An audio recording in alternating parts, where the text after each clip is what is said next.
In our last video, we built a voice agent for a vet clinic, which was personalized based on the number calling, which means when someone calls the clinic, the agent has access to the customer name, his pets, and his vaccinations, and was able to use this data to deliver a personalized experience other than being just a generic assistant. But that was for inbound calls only, meaning someone had to call the agent. It wasn't able to send phone calls to customers.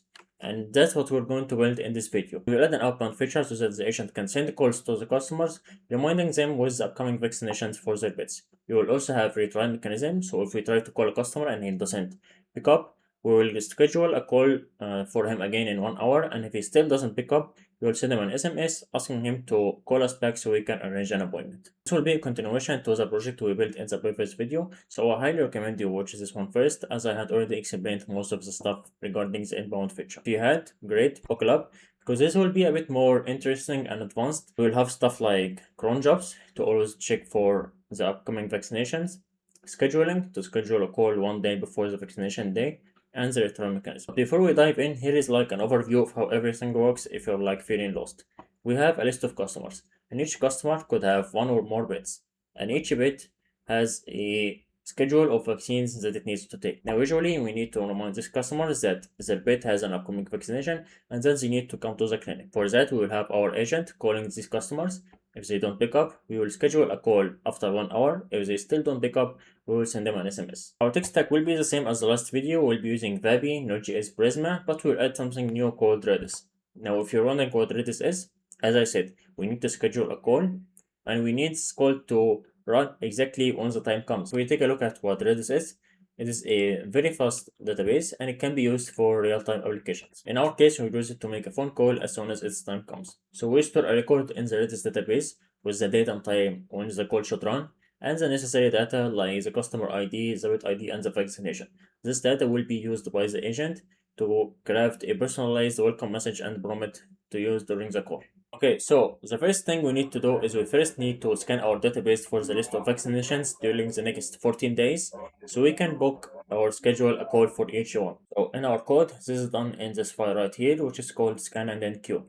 You can see it scans our database for the vaccinations which are due in the next 14 days. So anything greater than today and less than the window end. And the window end is basically today, but we add to it 14 days. And after we get this data, we map through each one of them, and we simply add a simple validation to make sure we have the correct data and we don't have anything missing.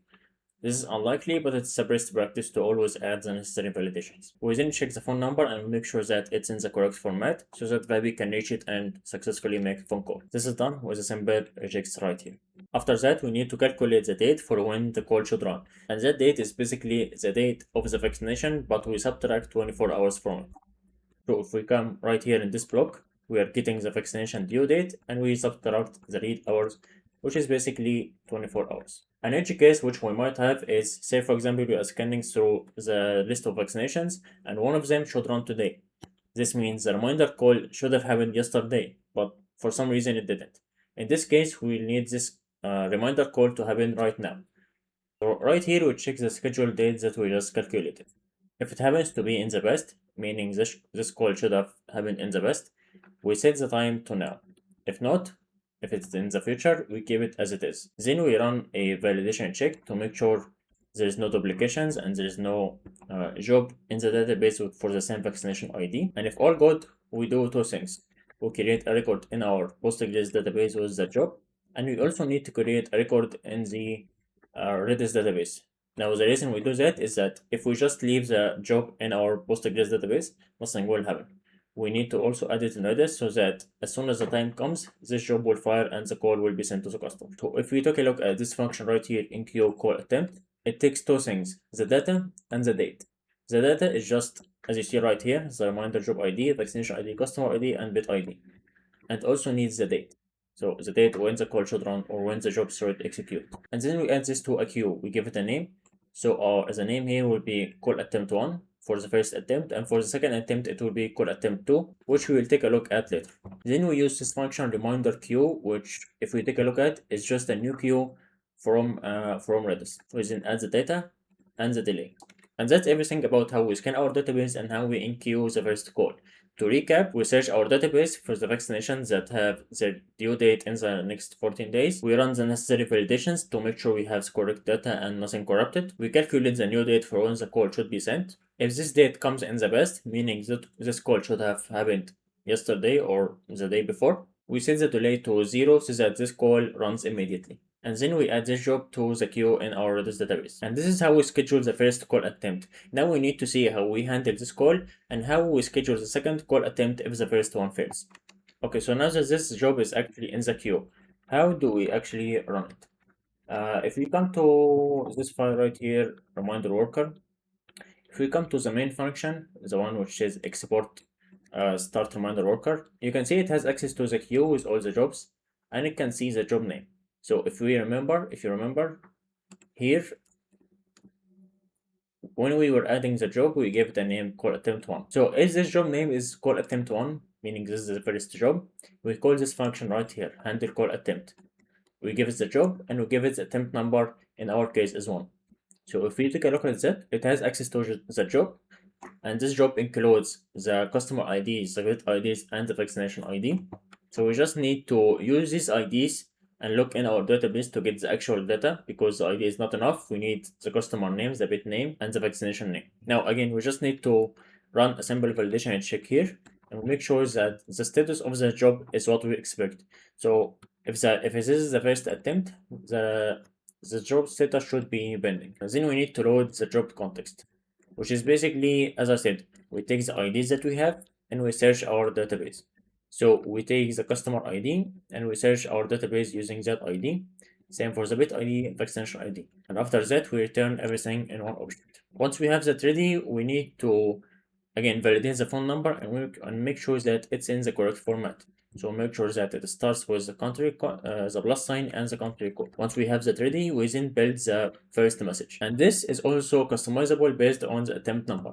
And again, this is the flexibility we have. Like, you can customize anything you want.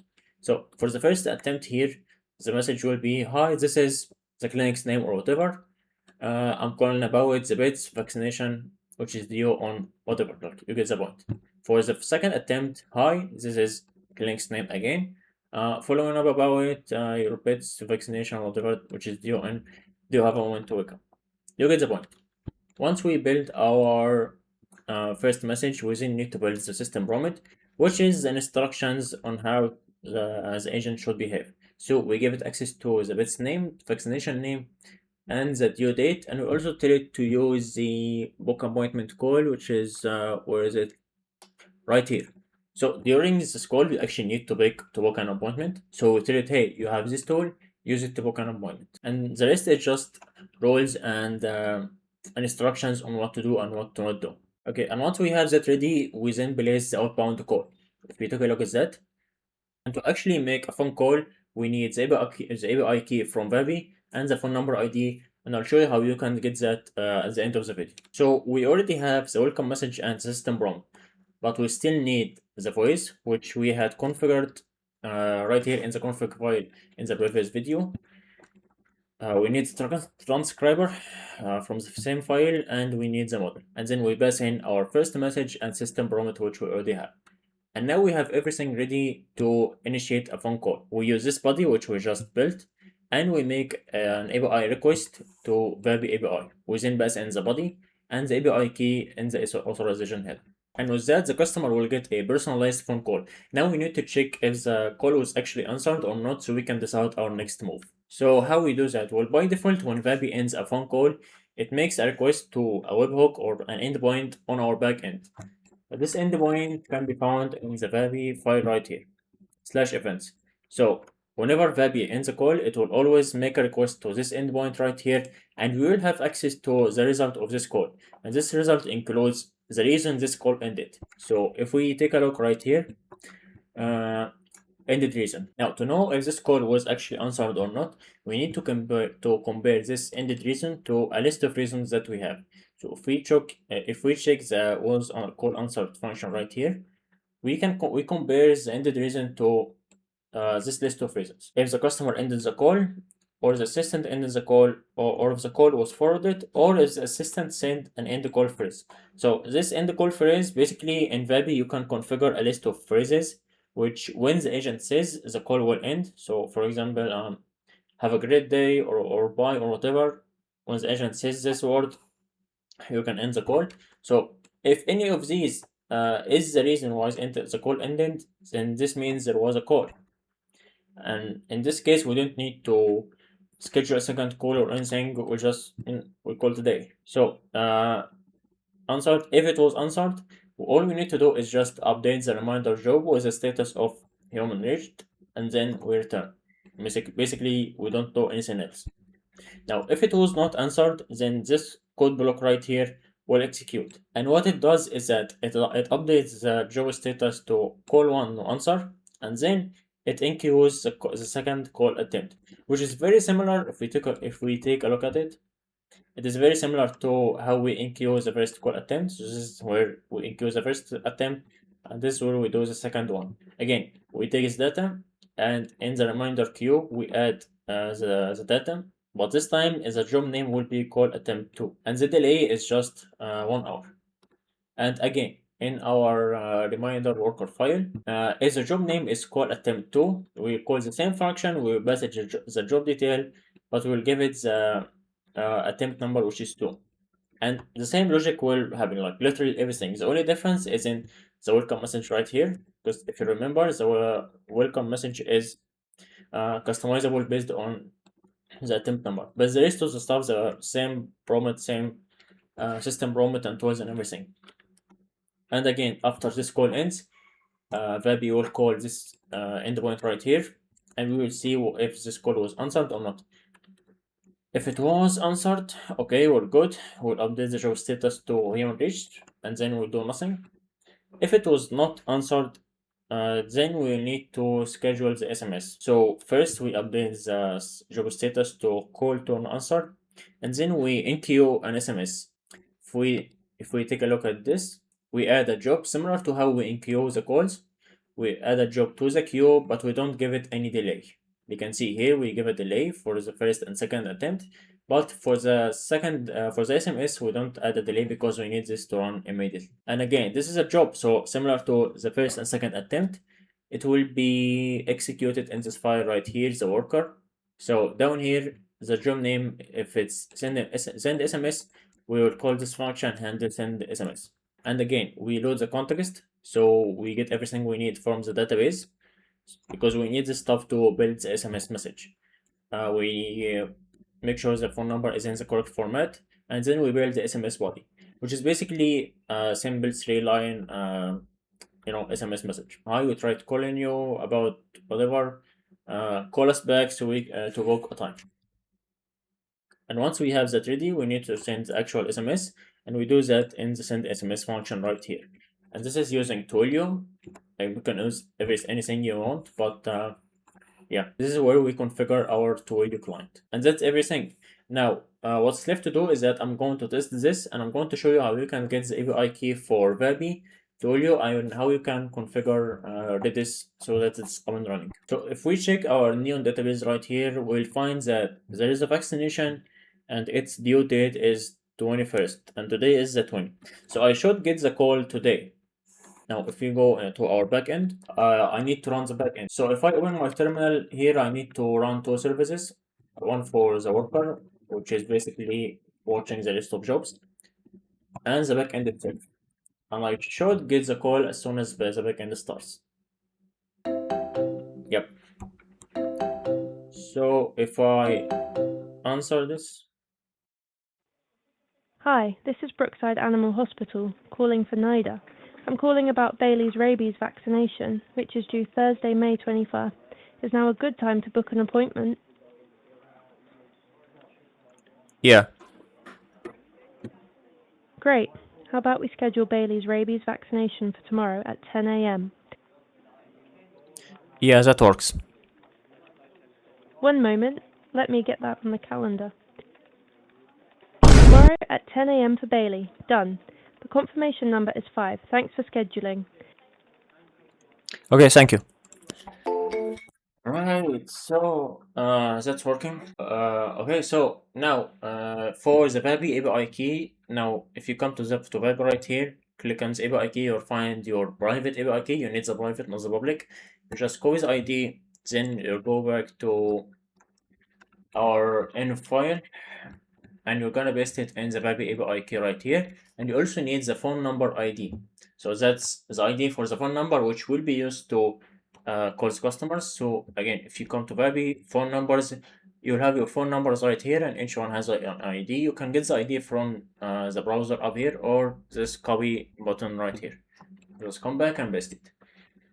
You will also need a Twilio account, and you'll need some credit, like $5 or something, to send the SMS. Now, if you notice, we have our this URL and it is localhost. That's because I'm running this locally, but if you're going to ship this to a client, you can't be running this locally. You're gonna need something like Outstash. So if you come to Outstash right here, you can create a database for free, give it any name and a region. You have a free option. Yeah, and once you create it, you'll have the URL right here, and you just add it to the end. Now, to run this locally, you have many options, but for me, if you are on Windows, you can use something called Memory, uh, Memo, Memory.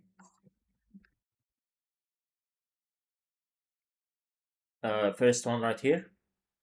It's a free software that you just need to install like any other software. And if you take a look right here, the port is by default 60C79, which is what I have right here.